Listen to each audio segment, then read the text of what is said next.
always felt like an outsider in my own home.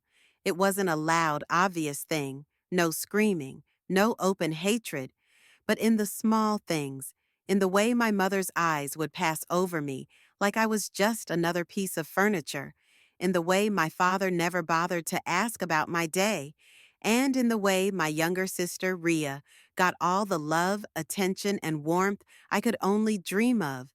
I never understood why.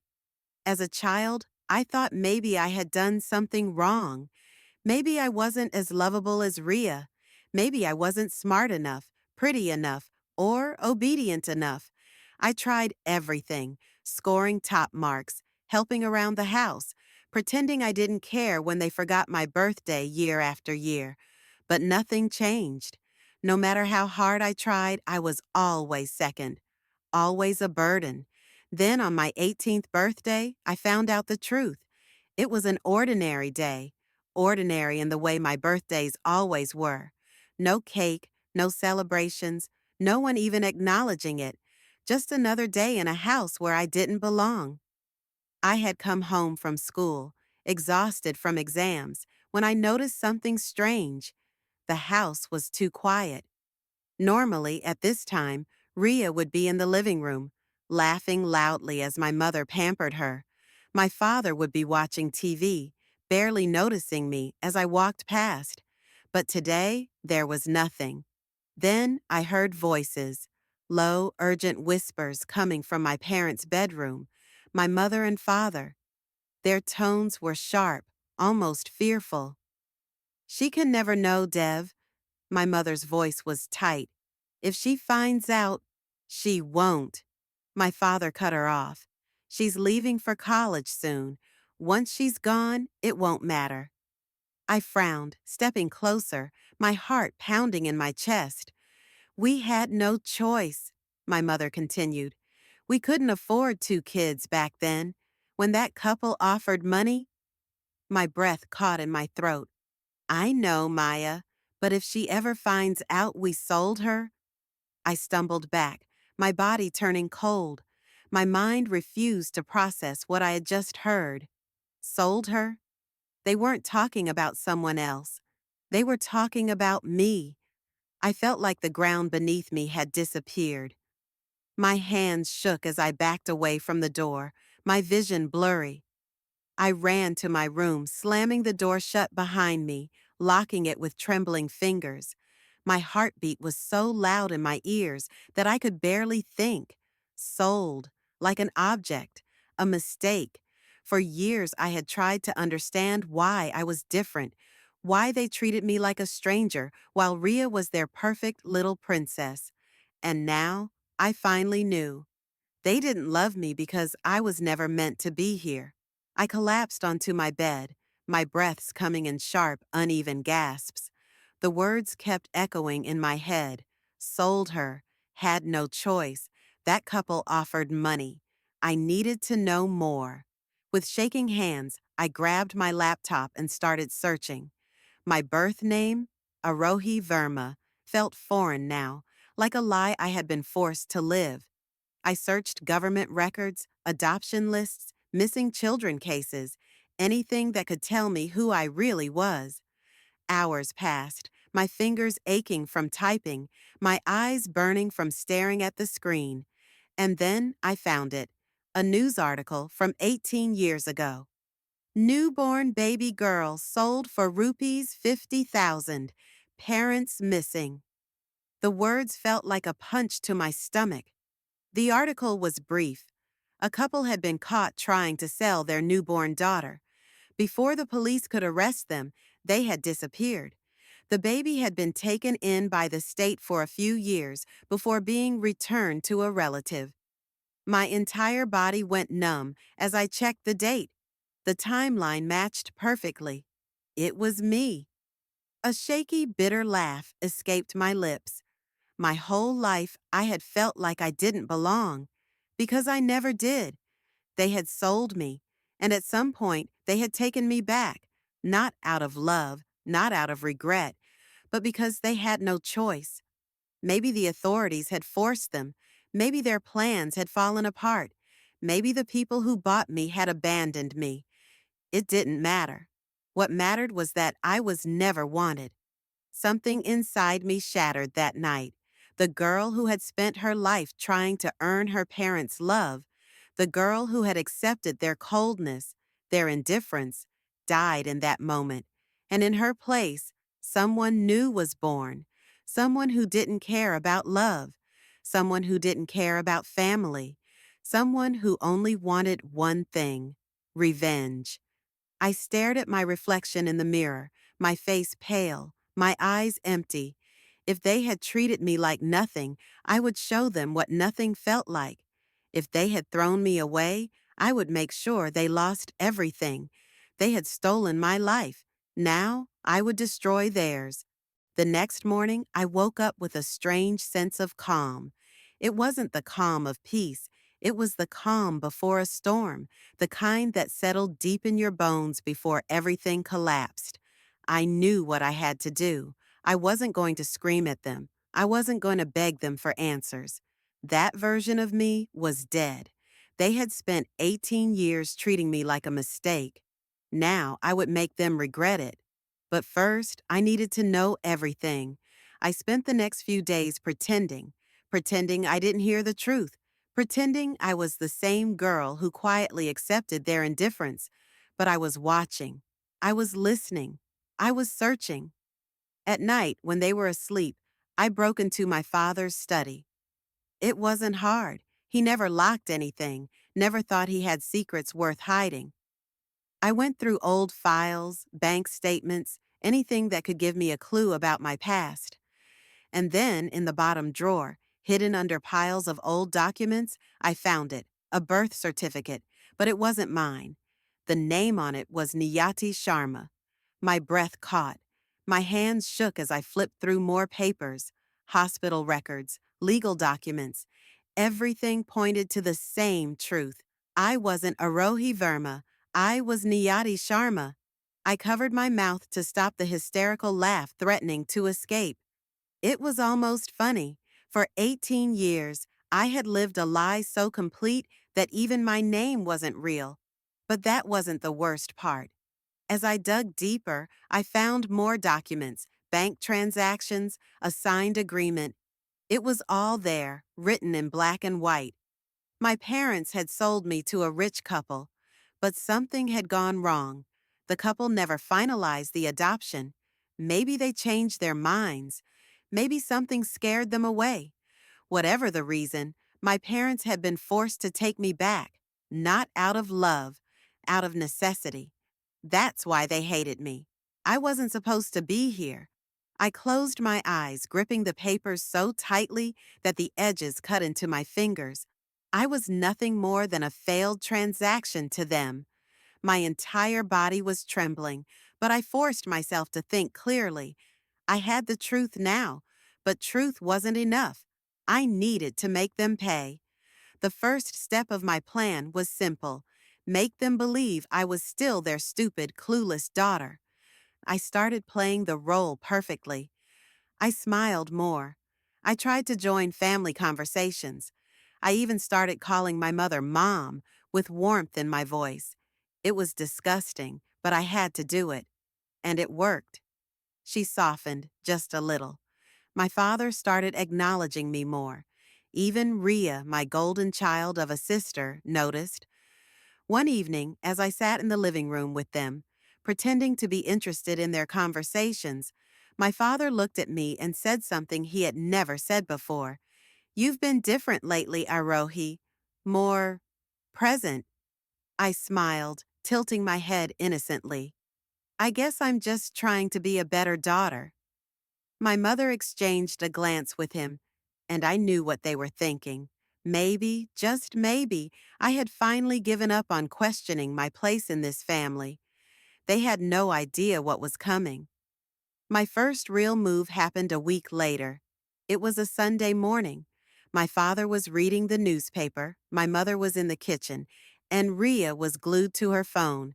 Everything was normal. And then I said it.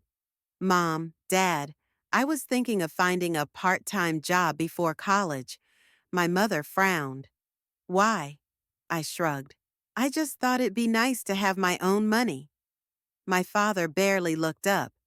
You don't need to. We'll handle your expenses. I leaned back, feigning hesitation. It's just, I know things weren't always easy for you both financially. Raising two kids must have been hard. Something flickered across my mother's face. Panic, regret. I pressed further. You guys struggled a lot back then, right? Before Rhea was born? A tense silence filled the room. My father put down his newspaper. My mother's grip on her coffee cup tightened.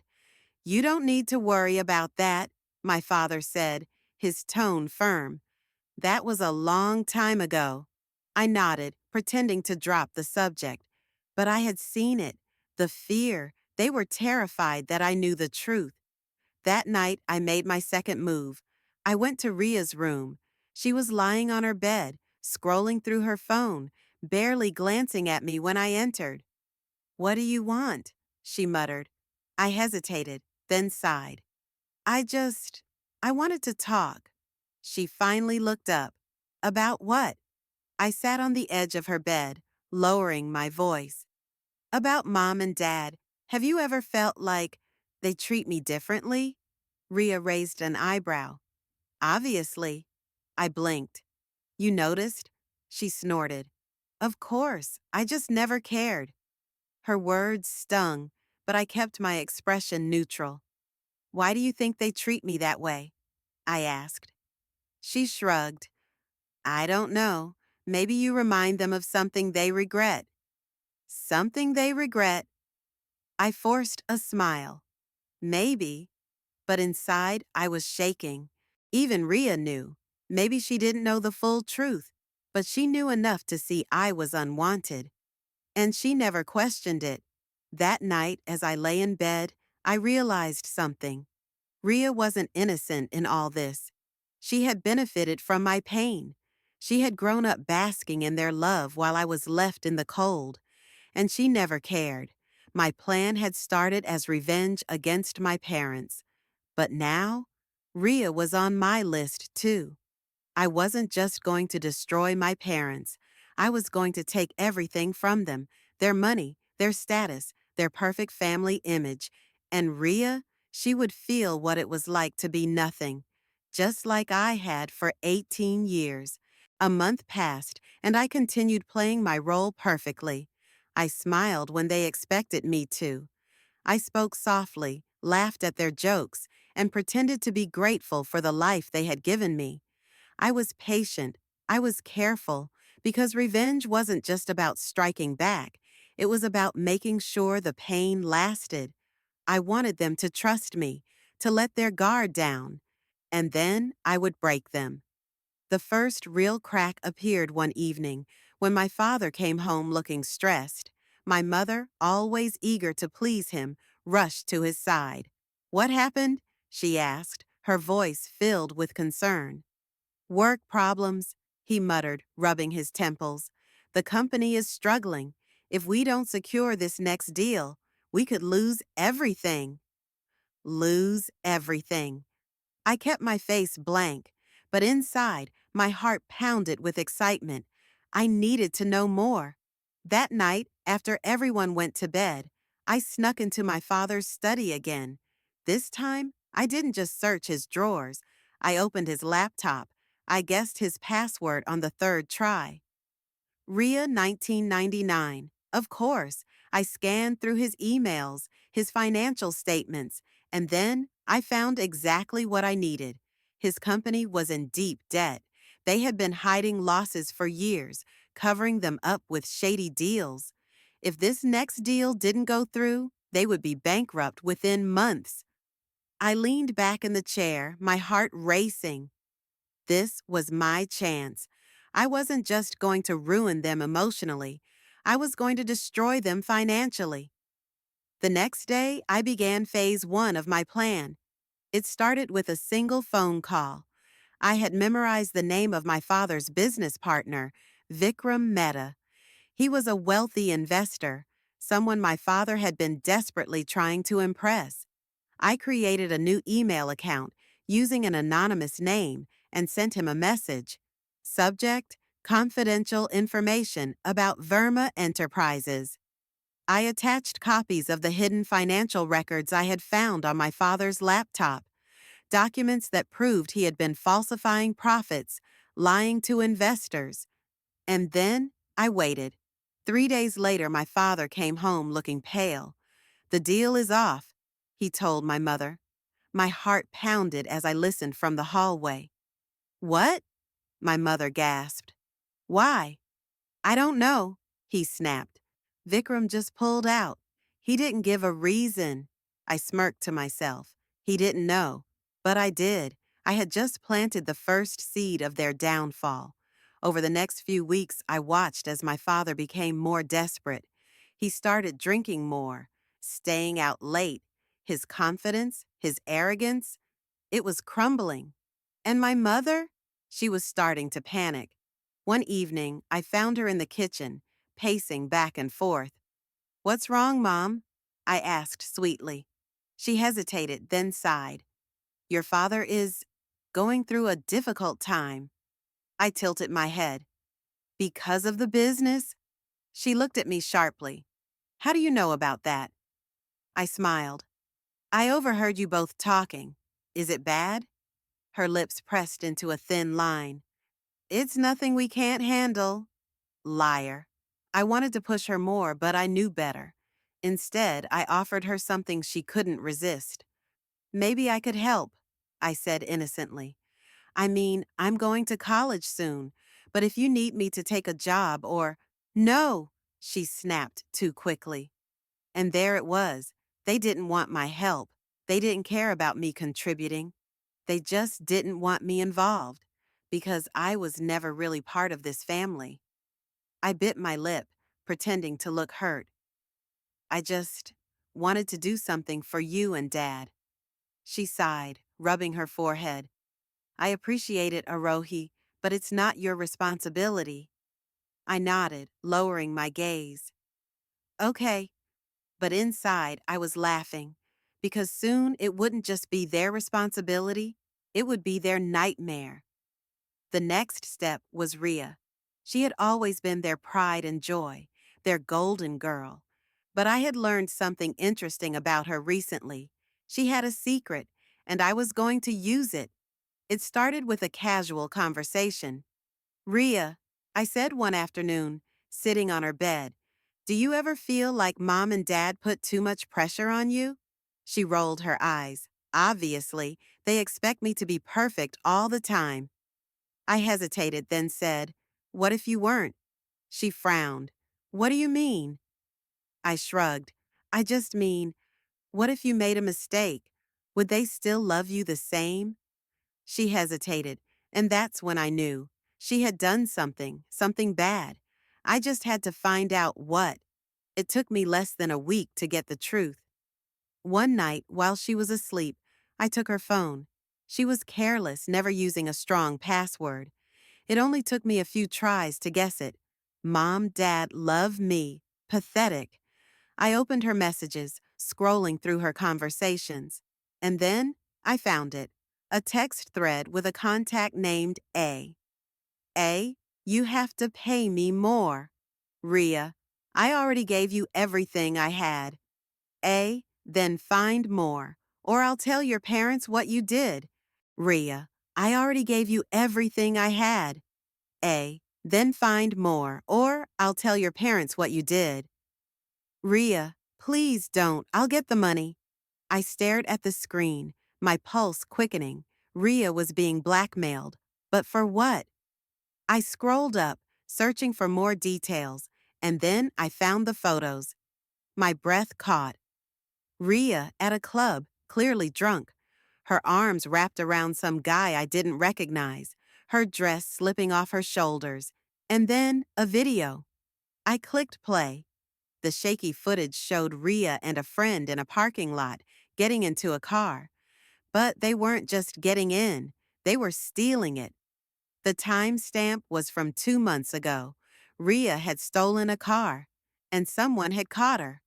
I stared at the screen, my mind spinning. This was it. This was how I would destroy her. For 18 years, she had been perfect, untouchable, loved. But now, she was just another liar. Just like Mom, just like Dad. And soon, the whole world would know it. I sat in the darkness, the glow of Ria's phone lighting up my face. My heart was steady, my hands no longer trembling. I had power now. For 18 years, I had been nothing more than a shadow in this house, an unwanted mistake, an afterthought. But now I held the one thing that could ruin Ria completely. Her perfect little life was built on a lie, and I was going to make sure it came crashing down. I locked her phone and placed it back on her nightstand, exactly where she had left it. She stirred in her sleep, mumbling something incoherent before turning over. She had no idea what was coming. The next morning, I acted as if nothing had changed. At breakfast, I watched my parents sip their expensive coffee while Ria scrolled through her phone, completely unaware that I had gone through it just hours ago. Ria, put the phone down, my mother scolded. We have a family dinner with the Maras next weekend, and I don't want you glued to that thing. Ria groaned. Why do we even have to go? It's just another boring business dinner. I looked up, feigning curiosity. The Maras? Aren't they Dad's investors? My father nodded. Yes, we're trying to strengthen our relationship with them. I hid my smirk behind my cup of tea. How ironic. My father was desperately trying to save his business while his favorite daughter was sitting on a scandal that could destroy the family name. I had to play this carefully. If I exposed Ria now, my parents would try to cover it up. No, I needed to make sure everyone found out. I needed to time it perfectly. The first thing I did was track down A, the person blackmailing Ria. I had his phone number from their messages, so I used a burner phone to text him. Me? How much do you want to stay quiet? He replied instantly. A, who is this? Me. Someone with more money than Ria. I knew that would get his attention. A, $50,000. I nearly laughed. The desperation was obvious. Me. Meet me tomorrow at 8 p.m., parking lot behind the old cinema. Cash. He hesitated, then agreed. I had no intention of paying him. I just wanted to see his face. The next night I arrived early, hiding behind a parked car. 10 minutes later, a figure appeared.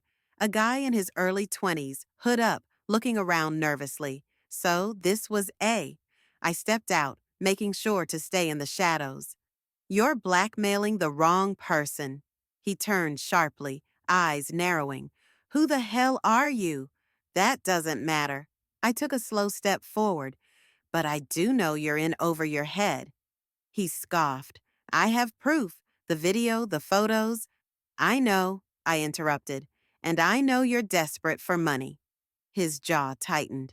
So, are you paying or not? I smiled. Number, I'm ending this another way. Before he could react, I pulled out my phone and pressed play. A recording of our conversation started playing. His eyes widened. What? I recorded everything, I said calmly.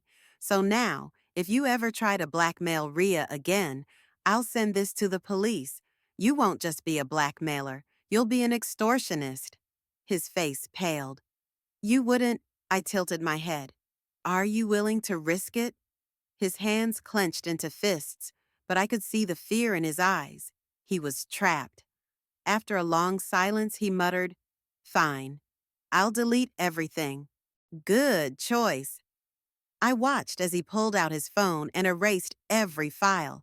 But I wasn't stupid. I knew people like him always had backups. That's why I had already done something smarter. Before coming here, I had hacked into Ria's email and sent all the blackmail files to myself. The video, the messages, the threats. I had everything. I didn't need him anymore. Now disappear, I ordered, and don't ever contact Ria again. He gave me one last glare before storming off. As I watched him go, a cold satisfaction settled in my chest. I had just eliminated the only person who could expose Ria. which meant I controlled her now. The next step was simple. I created a fake social media account, uploaded the stolen video, and scheduled it to go live during the Mara dinner. That way, when my parents were trying to impress their investors, their precious daughter's secret would be exposed to everyone. I couldn't wait. The night of the dinner arrived. The Maras were an influential family, and my parents had gone all out. Expensive wine, a private dining room, even a violinist playing softly in the background.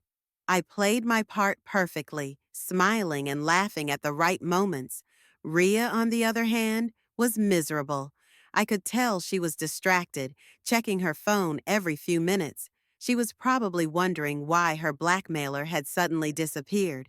She had no idea that I was the real danger. As dinner continued, I subtly checked my watch. 8 p.m. showtime. Suddenly, a loud gasp came from across the table. "Oh my God," one of the Mara sons muttered, staring at his phone. His sister leaned over. "Is that Ria?" My father frowned. "What's going on?" More people started whispering. My mother grabbed her phone, her eyes scanning the screen, and then her face drained of color. Ria's scandal was everywhere: the video, the texts, the theft. Her perfect image was shattered. Ria grabbed her phone, her hands shaking. The moment she saw the video, she let out a horrified gasp. "No!" she screamed, standing up so fast that her chair fell back. "This is fake. This isn't—" The Maris were already looking disgusted. One of them turned to my father. "You were saying something about family values?" My father's face was a mask of humiliation. "This is a misunderstanding. We'll handle it." But it was too late. The damage was done. The Maris excused themselves, leaving my parents ruined. My mother turned to Ria, eyes blazing. "How could you do this?" Ria was crying, shaking her head. "I didn't. Someone—" My father grabbed his phone, probably trying to make calls to fix this. But there was no fixing it. Not this time. As chaos erupted around me, I calmly sipped my drink. I had waited 18 years for this moment, and I wasn't done yet. This was just the beginning. The moment we stepped into the house after the disastrous dinner, the air crackled with tension. Ria had barely stopped sobbing. My father's face was like stone, his hands clenched into fists. My mother's lips were pressed so tightly together they had lost all color. And me? I walked inside quietly, keeping my head down, hiding the smirk that threatened to break across my face. This was exactly what I had planned.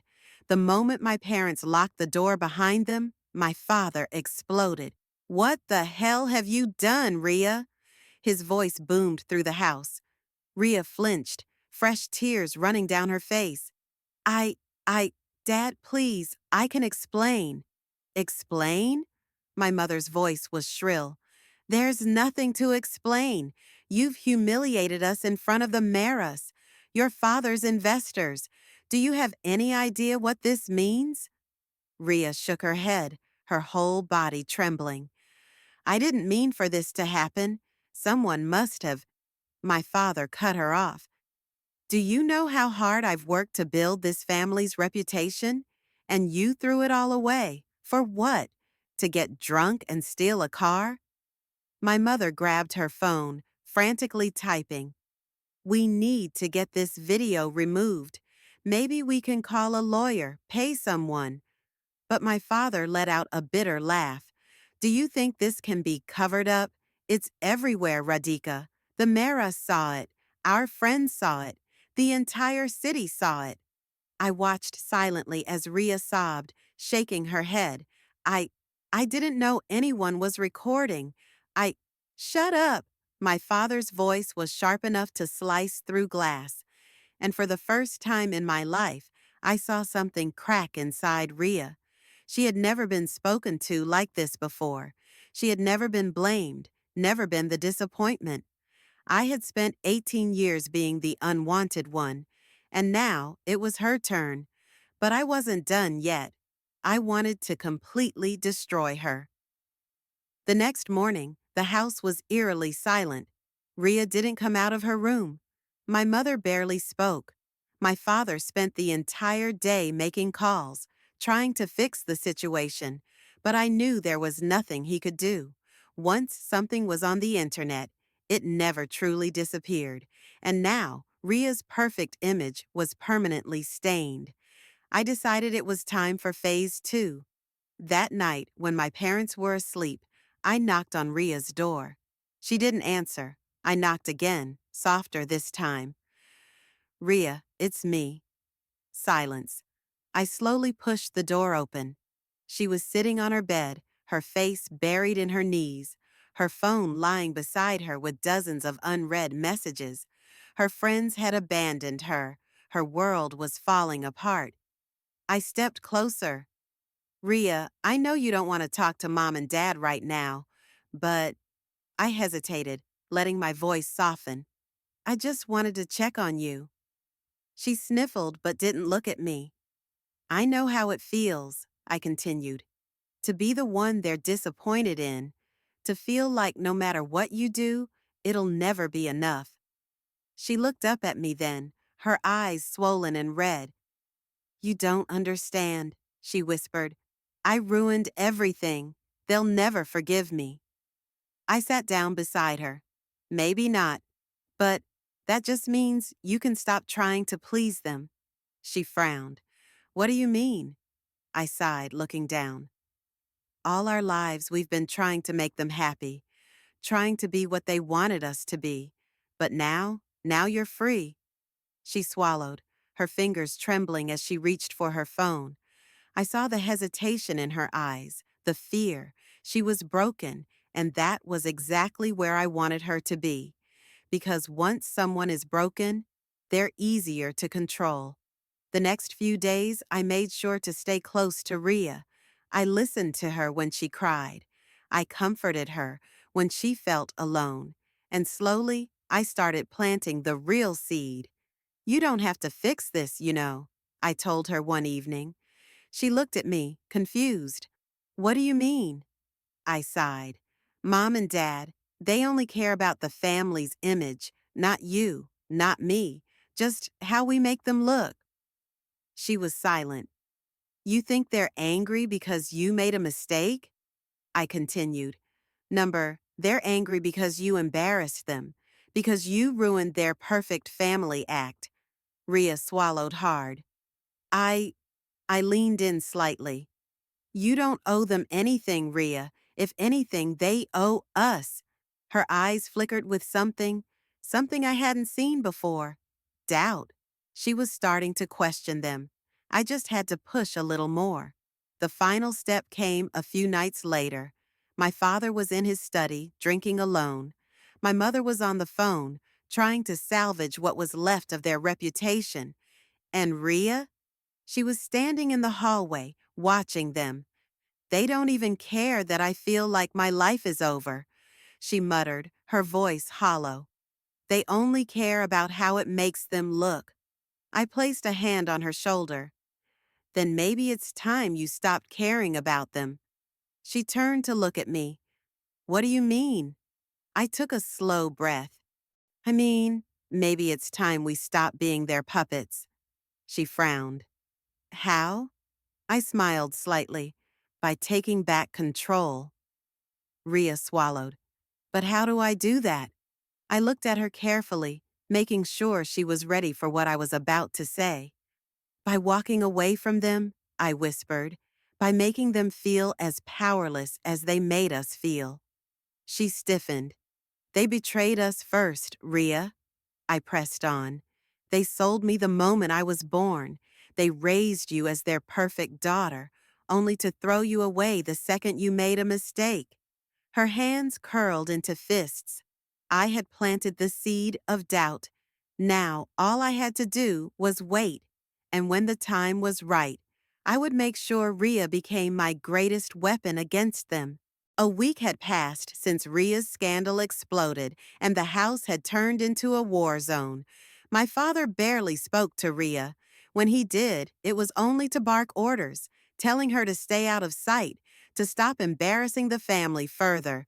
My mother had withdrawn completely, her solution to everything being to pretend it wasn't happening.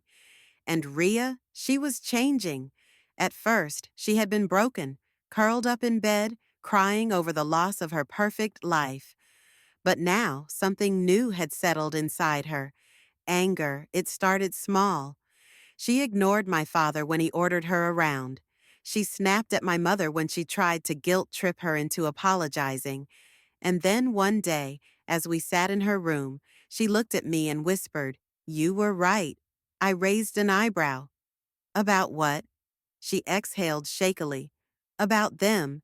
About everything. They don't care about me. They never did." I stayed silent, letting her process it. "All my life I thought I was special," she continued bitterly. "The perfect daughter, the one they were proud of. But the second I messed up, they turned on me." She clenched her fists. "I spent years looking down on you, thinking I was better. But now I see it. They used me, just like they used you." I watched as the realization fully sank in. The betrayal, the rage. She turned to me, her eyes dark with resentment. "I want to hurt them too." A slow smile formed on my lips. I had waited years to hear those words. Over the next few days, Ria's defiance grew bolder. She stopped playing the obedient daughter completely. When my father demanded she stay off social media, she posted a picture of herself with a caption that read, "Mistakes don't ruin people. Fake families do." When my mother begged her to stay in her room during a business dinner, Ria walked downstairs in ripped jeans and a tank top in front of everyone. The whispers that followed were delicious. And yet, despite all of it, my parents still thought they could fix her. They still thought they could control her. But they had no idea that Ria was already mine. The final test came one evening when my father got a call from his lawyer. The scandal had affected more than just our family's reputation. It had damaged his business. Investors were backing out. Deals were falling through. He was desperate. So that night after dinner, he made an announcement. "Ria," he said, his voice strained, "we need to fix this. I've arranged for you to do an exclusive interview, a full public apology." Ria, who had been stirring her tea lazily, looked up with a blank expression. "No." My mother gasped. "Ria!" But Ria just shrugged. "I'm not doing it." My father's face turned red. "You don't have a choice. This isn't just about you. It's about this family, about everything I built." Ria let out a bitter laugh. "Everything you built? Oh, so now I owe you my life, too? First, I was your trophy daughter, and now I'm your damage control puppet." He slammed his fist on the table. "You will do this interview." Ria stood up, pushing her chair back. "No, I won't, and you can't make me." My mother grabbed her wrist. "Ria, please, you have to." Ria yanked her arm away. "You didn't even defend me," she spat. "The second I messed up, you turned your back on me, and now you want me to fix your problems?" She looked between them, her chest rising and falling rapidly. And then, for the first time in her life, she said the words I had been waiting for. "I don't want to be part of this family anymore." Silence fell over the room. My father's face twisted in rage. My mother looked like she had been slapped. I felt my pulse quicken. This was it. This was the moment I had created. Ria wasn't just rebelling anymore. She was ready to burn everything down. That night, I found Ria sitting outside in the garden, staring at the stars. I sat beside her, not saying anything for a while. Then I finally spoke. "You did it." She let out a breathless laugh. "Yeah, I guess I did." I glanced at her. "How do you feel?" She looked at me, her expression unreadable. "Like I just broke free from something I didn't even realize was suffocating me." I nodded. "You did?" She hesitated. What now? I tilted my head slightly. Now, we make sure they never recover. She inhaled sharply. How? I leaned in, lowering my voice. We take everything from them. She looked into my eyes, searching for something. Doubt, fear, but there was none. And slowly, she nodded. Okay. I smiled, because now she was truly on my side, and the real revenge was about to begin. Rhea wasn't the same anymore. The sister I had once known, the perfect, obedient daughter who lived for our parents' approval, was gone. What remained was someone sharp-edged, bitter, and, most importantly, hungry for revenge. And I was going to make sure she got it, but not in the way she expected. Because while Rhea wanted to hurt them emotionally, to make them suffer for turning on her, I wanted to destroy them completely. The first step was taking away their power. Our father had always ruled this family with fear. His name, his money, his influence. It was all designed to make us feel small. But what if all of that disappeared? I waited until late at night, when the house was silent, and then I slipped into his office. It was exactly the way I remembered it. Dark wooden shelves lined with books he never actually read, a massive desk covered in files, business contracts, financial documents. This was the heart of his empire, and I was going to rip it apart from the inside. I pulled out my phone, scanning through the documents: investment portfolios, offshore accounts, hidden assets, secrets he never wanted anyone to know. I smiled to myself. This was just the beginning. The next morning, as I sat with Rhea at breakfast, I casually slid my phone toward her. She glanced down at the screen. The second she realized what she was looking at, she stiffened. Her voice came out in a whisper. What is this? I took a sip of my coffee. Evidence. She swallowed hard. This, this is illegal. I shrugged. And? She stared at the documents on my phone, the hidden bank accounts, the fraudulent deals, the quiet payoffs to officials, all the things our father had kept buried for years. I leaned in slightly. If this gets out, Dad isn't just losing his reputation. He's losing everything. Rhea inhaled shakily, her fingers trembling as she scrolled through the files. Where did you get this? I didn't answer, because I knew the truth would scare her. I had been planning this revenge long before she had ever hated them. But she didn't need to know that. Not yet. That evening, my father's perfect world started cracking.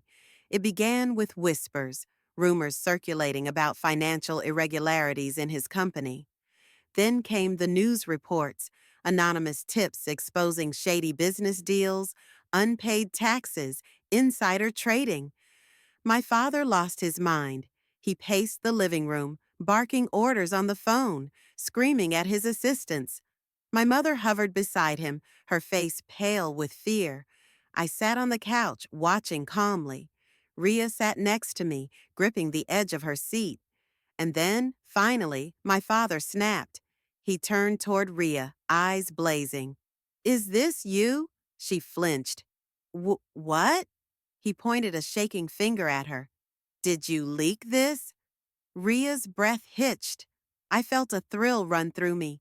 He had no idea that I was the one who had done it. Rhea's voice came out shaky. Dad, I would never. Liar!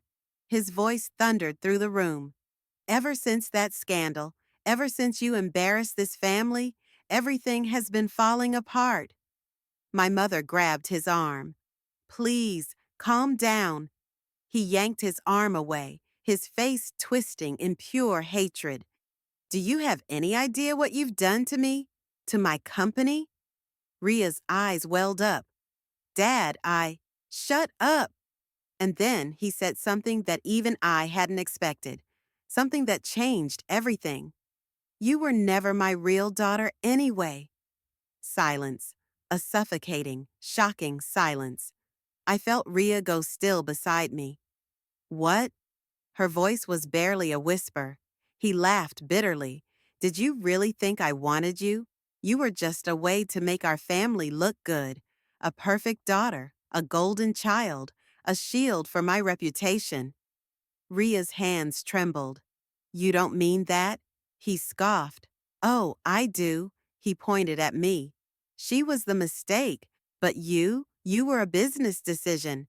Something inside Ria shattered. Her lip quivered. I, but she couldn't even speak. My mother stood frozen, not saying a word, her face blank. Ria turned to her, desperate. Mom? But my mother just looked away. And that was the moment I saw it. Ria was done, completely, irreversibly done. She turned back to my father, her face empty. You don't have to worry about me ruining your reputation anymore, she whispered. He scoffed. Damn right I don't. She swallowed, her jaw tightening. Then she stood up, slow and deliberate, and for the first time, I saw it, the same fire that had burned inside me for years, the same hunger for revenge. She turned toward me, her voice calm. Let's destroy them, I smiled, gladly. That night, as we packed our bags, Ria spoke in a low voice. What's next? I zipped up my suitcase. First, we leave. She nodded, determination in her eyes. And then, I turned to face her fully. Then, we make them beg. She exhaled slowly. I want them to feel what we felt. The pain, the humiliation, the abandonment. I placed a hand on her shoulder. They will. Trust me. And for the first time in her life, Ria trusted me completely. This was no longer just my revenge. It was ours, and my parents had no idea what was coming next. Ria and I left that night. We walked out of that house and never looked back. For the first time in our lives, we weren't under our parents' control. There were no rules, no suffocating expectations, just freedom. But freedom wasn't enough. We still had one final goal, to make them suffer. And this time, it wasn't just my revenge, it was ours. The next few weeks were a whirlwind. We moved into a small apartment, far from the mansion, far from the life we once knew. Ria was quiet in the beginning, still processing everything, but I saw the way her fingers clenched when she thought no one was looking. The way her jaw tightened whenever she heard our father's name on the news. She was angry, and that anger needed direction. So I gave it one. We're not done yet, I told her one evening. Not until they have nothing. She looked at me, fire burning in her eyes. Tell me what to do. I smiled, and together, we planned their downfall. The financial leaks had already shaken our father's empire, but he was still standing. He was fighting back, making desperate moves to regain control. So we hit him where it hurt most, his business. Ria had connections, people she had met through charity events, high-profile parties, networking dinners. She had spent years playing the role of the perfect daughter, the golden girl, and now she was using that reputation against him. She reached out to investors, dropping hints about deeper corruption, about upcoming scandals that hadn't even been exposed yet. Some of them panicked and pulled out. Then I stepped in. I contacted a few reporters, feeding them the real dirt, the things I had been collecting for years: tax fraud, bribery, illegal partnerships. One by one, the headlines started dropping. And suddenly, my father wasn't just struggling. He was drowning. My mother tried to hold things together, but without money, without power, without their precious status, she was nothing. She had spent her entire life living in luxury, pretending she was better than everyone else. Now, she was a joke. Her friends abandoned her. Society turned its back on her. The charities, the social clubs, they cut her off completely, and she couldn't handle it. She tried calling Ria, begging her to fix things. Ria let the phone ring, then she blocked her number. I watched as she did it, studying her face carefully. There was no hesitation, no guilt, only satisfaction. The final blow came 3 weeks later. Our father was arrested. Tax evasion, fraud, a long list of charges. The moment the news broke, I turned to Rhea. She was watching the TV, her face blank. But then, ever so slowly, she smiled. And in that moment, I knew. It was over. We had won. A month passed, then two. We didn't return to the mansion. We didn't check on our parents. We moved forward. I started my own business, something small but mine. Rhea reinvented herself. She cut her hair, changed her style, built a new life with people who actually cared about her. We weren't perfect. The scars of our past would always be there. But we were free, and that was enough. One night, as we sat on the balcony of our apartment, Rhea turned to me. "Do you ever think about them?" she asked. I took a slow sip of my coffee. "No," she exhaled. "Me neither." And for the first time, I truly believed her. We had spent our entire lives chasing their approval, their love. But in the end, we didn't need them. They were the ones who needed us. And now, they had nothing, and we had everything.